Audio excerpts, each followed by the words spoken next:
हनुमान जी ने क्यों अपना सीना चीरकर श्री राम और सीता के कराए दर्शन। हनुमान जी की भक्ति करने से सभी संकट समाप्त होते हैं, भक्तों को शांति और सुख प्राप्त होता है।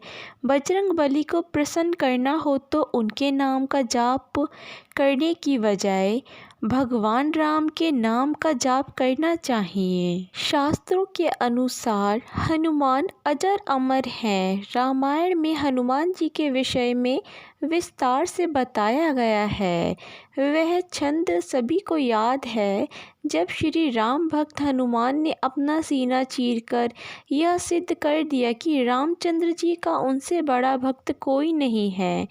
आइए जानते हैं कि हनुमान जी को अपना सीना चीरने की आवश्यकता क्यों पड़ी। माता सीता ने हनुमान को दिया बहुमूल्य उपहार। जब 14 वर्षों के वनवास के बाद अयोध्या वापस लौटने पर भगवान राम का राज्य अभिषेक हो रहा था, तो उसके बाद दरबार में उपस्थित सभी लोगों को उपहार दिए गए। इसी दौरान माता सीता ने रत्न जड़ित एक बहुमूल्य माला हनुमान जी को भेंट की। हनुमान जी ने खुशी खुशी वह माला ले ली, लेकिन थोड़ी दूर जाकर वह अपने दांतों से माला को तोड़ते हुए बड़े गौर से देखने लगे। उसके बाद उदास होकर एक एक कर उन्होंने सारे मोती तोड़कर फेंक दिए। यह सब देखकर दरबार में उपस्थित सभी लोग आश्चर्यचकित रह गए। हनुमान पर लक्ष्मण को आया क्रोध।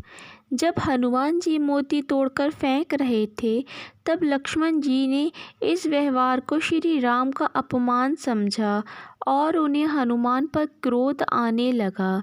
इस बात को उन्होंने प्रभु राम से कहा कि हनुमान को माता सीता ने बहुमूल्य रत्नों की माला उपहार में दी और इन्होंने उस माला को तोड़कर फेंक दिया। जिसके बाद भगवान राम ने उत्तर दिया कि जिस कारण से हनुमान ने उन रत्नों को तोड़ा है, यह उन्हें ही मालूम है, इसलिए इसका उत्तर तुम्हें हनुमान से ही मिलेगा।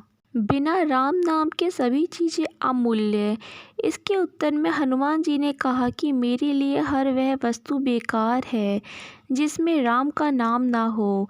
मैंने यह हार अमूल्य समझकर लिया था, लेकिन जब मैंने इसे देखा तो पाया कि इसमें कहीं भी राम का नाम नहीं है। उन्होंने आगे कहा कि मेरी समझ से कोई भी वस्तु श्री राम के नाम के बिना अमूल्य नहीं हो सकती, अतः मेरे हिसाब से उसे त्याग देना चाहिए। देखकर सभी रह गए दंग। यह बात सुनकर भ्राता लक्ष्मण बोले कि आपके शरीर पर भी तो राम का नाम नहीं है, तो इस शरीर को क्यों रखा है? इस शरीर को भी त्याग दो। लक्ष्मण की बात सुनकर हनुमान जी ने अपना वक्ष स्थल नाखूनों से चीरकर उसे लक्ष्मण सहित दरबार में उपस्थित सभी लोगों को दिखाया, जिसमें श्री राम और माता सीता की सुंदर छवि दिखाई दे रही थी। यह घटना देखकर लक्ष्मण आश्चर्यचकित रह गए और अपनी गलती के लिए उन्होंने हनुमान जी से क्षमा मांगी।